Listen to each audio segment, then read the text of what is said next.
The rise and fall of Michael Vick. Born on June 26, 1980 in Newport News, Virginia, an area known for struggles, high poverty, and crime. Raised in Section 8 housing, Vick found his escape through football. He was just a kid with a dream of escaping the struggles of his environment. From the moment he stepped onto a football field, he was a star. Everyone knew he was built different. His playing style was electric. He wasn't just a quarterback, he was a highlight reel. Virginia had never seen anything like him. He wasn't just fast, he was untouchable. By the time he stepped onto the field at Virginia Tech, he instantly adapted to the culture. As a redshirt freshman, he led Virginia Tech to an undefeated regular season and the BCS National Championship game. He finished third in Heisman Trophy voting in 1999, which was unheard of for a freshman. He was basically a human cheat code. On April 21, 2001, the Atlanta Falcons traded up with the San Diego Chargers to get the #1 overall pick. And with the #1 pick, they selected the walking highlight reel himself, the first black quarterback ever taken #1. But the Falcons wanted him to sit on the bench to learn from their starter, Chris Chandler. Chandler was 35 years old and had a history with injuries. He started most of the games in 2001 but was inconsistent. The Falcons were ready to build around their #1 pick. Vick started only 2 games that season, but showed flashes of brilliance in his limited time on the field. By the end of the 2001 season, it was clear that Vick was the future. The next season, in 2002, he threw 16 passing touchdowns and ran for 8 with nearly 4,000 yards from scrimmage. Vick was selected to his first Pro Bowl that same season.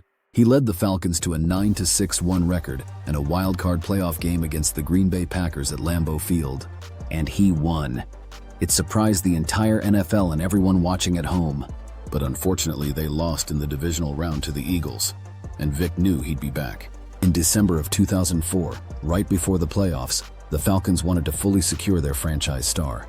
They signed Vick to a 10-year, $130 million contract extension. A record-breaking contract, at the time the largest in NFL history.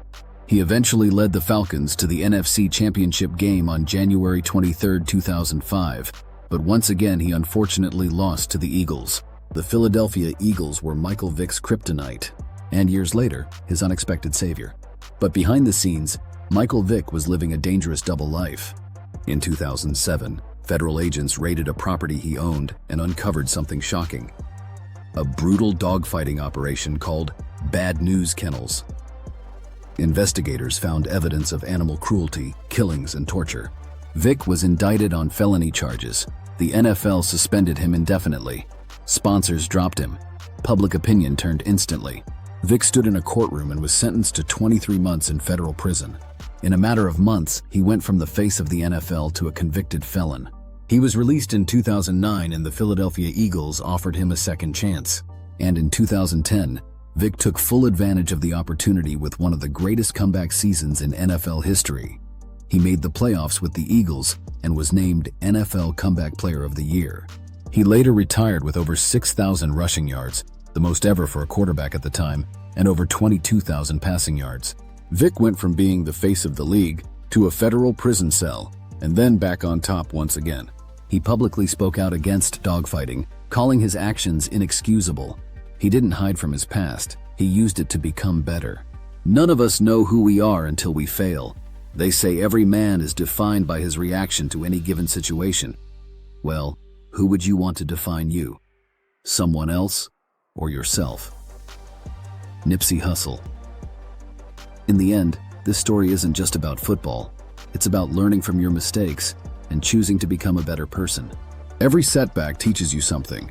It's a chance to take your regret and turn it into growth. It's not just how you fall, it's how you rise.